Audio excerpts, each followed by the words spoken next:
Okay. Sampai je masuk terminal, masa tu waktu subuh, dan kemudian dengarlah azan subuh masa tu.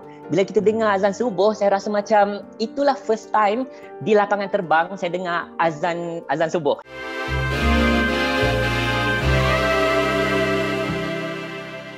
Okey, satu soalan. Saya rasa benda ni pun memang banyak berlaku dekat kebanyakan peniaga-peniaga ataupun usahawan dekat Malaysia ni. Yang mana kita ada satu situasi yang mana kita dah 5-6 tahun kita buat perniagaan tu. Tapi tak berjaya. Dia jadi macam, adakah patut untuk kita teruskan lagi sebab kita rasa tak putus asa, ataupun kita stop, cut loss kat situ je? Macam mana?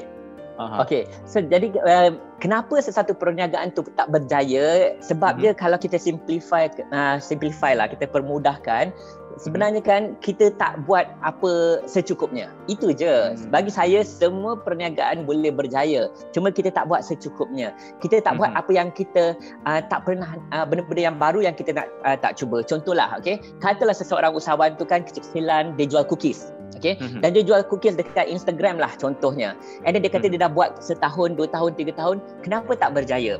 Patutnya kita tanya pada diri kita sendiri, apa yang kita belum lakukan lagi. Mungkin dia tak pernah buat video marketing, mungkin dia tak kumpul database, mungkin dia laman web pun tak ada. Okay? So jadi kat situ sahaja ada banyak jawapan dia. Kenapa sesuatu perniagaan tak berjaya? Simple je. Tanya diri kita sendiri, apa yang kita tak buat lagi? Apa yang kita tak buat lagi itulah yang mungkin akan membawa perniagaan kita lebih tinggi. Contoh, kita buat TikTok tak? Time-time sekarang ni TikTok tengah hot ni, kita guna tak TikTok? So jadi kat situlah jawapannya. And selalunya bila kita kata orang-orang Malaysia ni kan, kita suka buat bisnes berukhwah. Artinya bila kita tengok ramai orang tak buat, kita tak buat. Bila kita tengok ramai orang buat, masa itulah kita nak buat. Kan kadang-kadang bisnes pun macam tu. Bila kita tengok ramainya jual biskut, kita pun nak jual biskut juga. Ramainya jadi wedding photographer, kita pun nak jadi wedding photographer juga. Okay? Tapi sebenarnya untuk berjaya, kita kena tengok benda yang mungkin orang lain tak lakukan lagi. Kalau kita buat apa yang ramai orang buat, contoh ramainya orang dah buat kat Instagram, dan kita kena fikirkan ramai tak buat di video, kita kena buat video. Ramai tak kumpul email database, kita kena buat macam tu. Okay? So rather than kita fikir ramai-ramai, why not yang ukhuwah tadi tu, why not kita cuba stand out from the crowd, cuba bezakan diri kita dengan orang lain atau pesaing lain, dan lakukan sesuatu yang mungkin kita tak pernah lakukan dan ramai orang lain belum lakukan lagi. So itu jawapan dia. Kita cerita juga pasal bisnes ni. Sebenarnya ramai orang nak buat bisnes, tapi diorang kadang-kadang diorang cepat putus asa, kadang-kadang sampai satu tahap diorang dah buat macam-macam ni, tapi diorang tak jumpa pun jalan tu. Mungkin Cik Irfan boleh kongsikan apa yang sepatutnya diorang buat, Cik Irfan? Okey, tip-tip dalam perniagaan lah kan. Kalau saya kongsikan tip perniagaan, apa yang kita ambil sikit apa yang saya dah kongsikan tadi. Katalah nombor satu kan, buat benda yang kita betul-betul minat. Okey, bukan sebab kita buat kerana duit, kan? Contoh saya memang minat dalam bidang seni, design. So perniagaan saya pertama dalam bidang seni dan design. Walaupun tahun pertama menjalankan perniagaan tu saya gagal. Tahun pertama saya dapat 3 pelanggan saja. Tetapi sebab kita minat, kita teruskan juga. So nombor satu, tak kiralah apa saja perniagaan kita mulakan, sebaiknya kita buat perniagaan yang kita minat. Keduanya, kita kita jangan kisah apa orang kata. Kita kena fikir apa yang kita nak, apa yang kita yakin, apakah kepercayaan kita, itu yang kita lakukan. Seperti mana yang saya sebutkan tadi kan, kadang-kadang kalau kita tak tahu teknik, tak tahu strategi, tak tahu dan sebagainya, tak apa. Yang penting kalau kita rasa niat kita betul, petunjuk tu dah betul, dah ada, why not kita start kat situ. And sepatutnya kita sebagai orang Muslim tak ada istilah putus asa dekat situ. Kita kena yakin dengan rahmat, dengan rezeki Allah Subhanahu Wa Taala, dan putus asa tu sepatutnya tak ada. Ramai juga tanya saya, you pernah tak rasa putus asa? The truth is kan, saya tak pernah rasa putus asa. Mungkin agak klise lah kata semua usahawan pernah rasa putus asa, tapi mungkin bila saya rasa saya tak pernah, alhamdulillah tak pernah rasa nak putus asa. Cuma sebab saya yakin rezeki ada, cuma kita kena cari cara yang lain je. Kalau putus asa, macam kita dah tak yakin dengan rahmat dan rezeki Allah Subhanahu Wa Taala. Tapi kalau kita yakin rezeki tu luas, ada banyak kat luar sana rezeki tu, the only thing apa yang kita kena buat, kita kena carilah cara yang berbeza. So jangan sekali-sekali kita ada rasa putus asa tersebut. Okay? And of course yang ketiga, mungkin perniagaan ni, kejayaan perniagaan ni dia tak ada shortcut. Memang kita kena all out, kena banyak berusaha, kena kemudian cuba banyak teknik, banyak strategi, dan daripada banyak teknik dan banyak strategi ni yang mana satu yang akan menjadi. Dan bila kalau kita tak minat tadi, kita tak nak cuba macam-macam. Tapi kalau kita minat, kat situlah kita akan usaha cuba lebih banyak lagi. Okay? And probably last kali adalah kita kena, untuk survive dalam perniagaan, kita kena sentiasa adapt, kita kena sentiasa berubah mengikut zaman. Contoh pada tahun 2000, masa tu Google pun tak ada, YouTube pun tak ada. So jadi saya gunakan kaedah teknik masa tu. Tapi sekarang kita TikTok pun dah ada. Itu yang betul. Adanya boleh tak macam tu punya boleh tak itu punya slogan.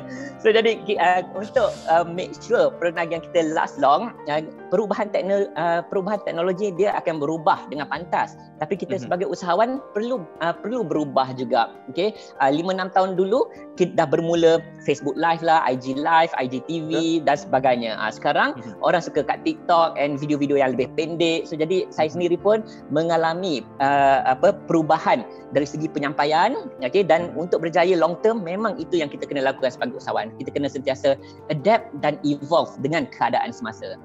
Okey, sebenarnya kalau nak minta perkongsian daripada Aiki ni memang banyak sangat soalan saya nak tanya, tapi saya cuba shortcutkan dia. Ada satu saya nak tahu, sebab saya dengar Jack Ma cakap kalau kita nak belajar daripada seseorang, jangan belajar daripada kejayaan dia, kita belajar daripada apa yang mistik yang pernah dia buat.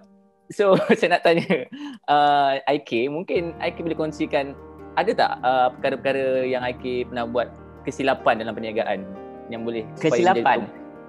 Sama juga macam Syah lah. Kalau saya nak kirakan kesilapan saya, banyak sangat kesilapan saya sebenarnya. Okay, boleh dikatakan memang banyak. I think kalau nak tambah lagi lah, satu lagi tip dalam kejayaan, kita kena banyak hadapi kegagalan, banyak hadapi rejection. Sebab macam Jack Ma kata, failure ni kita akan belajar lebih banyak lagi. Kejayaan silapnya harapnya tak terjadi pada kita lah kan. Kejayaan memanglah bagus, tapi kejayaan ada kalanya membuatkan kita rasa overconfident. Tetapi kalau failure, bila kita rasa gagal, kat situ akan pushkan kita nak jadi lebih berjaya. Ada satu istilah ni dipanggil outsider's edge. Apa maksudnya outsider's edge? Maksud dia kan, kenapa kalau sering kita lihat orang yang berjaya, seringkali orang yang miskin, asal usul dia miskin. Orang yang berjaya hari ini asal usul dia dalam hidup yang susah, tertekan. Orang yang berjaya dalam perniagaan, mungkin dulu dalam pendidikan kan mereka ni gagal dalam pendidikan. Okay? Kita sering lihat macam tu. Sebab apa kan, the tekanan yang dilalui oleh orang yang miskin, orang yang stres, orang yang mungkin berpendidikan rendah, tekanan itu kan membuatkan mereka lagi nak fight lah, lagi mereka nak berjaya.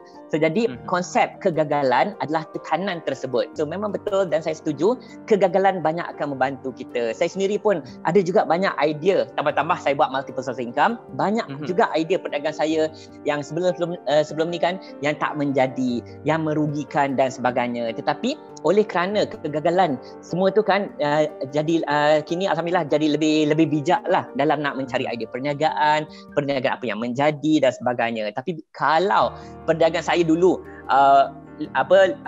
okey je, berjaya saja, mungkin sekarang ni saya ni overconfident dan saya keluarkan banyak duit untuk perniagaan baru. Okey, tapi oleh kerana banyaknya perniagaan saya dulu yang gagal, tetapi sekarang saya lebih berhati-hati dalam nak mulakan perniagaan supaya perniagaan saya sekarang ni alhamdulillah tak gagal lah. So jadi setuju sangat-sangat Syah.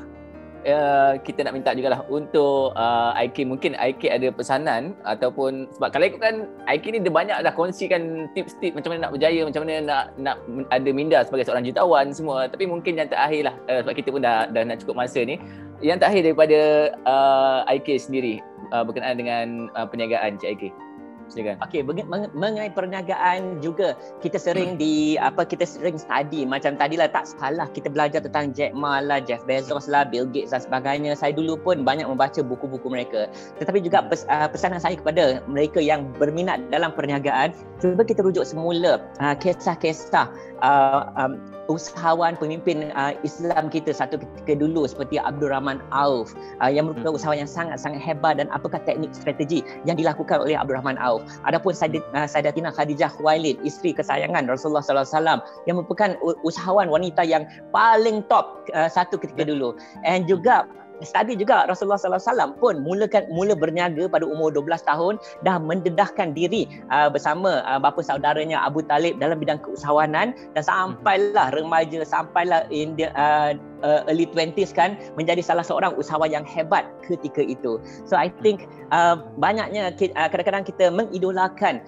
Western, dan saya sendiri pun masa muda-muda dululah kita mengidolakan Western punya what do you call it, idols ni. Why not kita fikirkan dan tengok juga usaha-usaha Muslim kita yang banyak memberi teknik, tip, strategi, and not just that, like I said, most of the time perniagaan adalah petunjuk Allah Subhanahu Wa Taala. Rezeki memang banyak, keberkatan memang luas dekat situ, tinggal kita je nak take action. And why not kita fikirkan apa yang dilakukan oleh usahawan-usahawan Muslim kita, dan bagaimana konsep rezeki itu sendiri kan kita dapat beri balik kepada keluarga, masyarakat dan juga agama kita. I think itu yang paling penting lagi, keberkatan dekat situ. InsyaAllah, Alhamdulillah. Alright, so alright, terima kasih kita ucapkan kepada IK kerana sudi bersama dengan Thursday Show untuk hari ini. Thank you so much.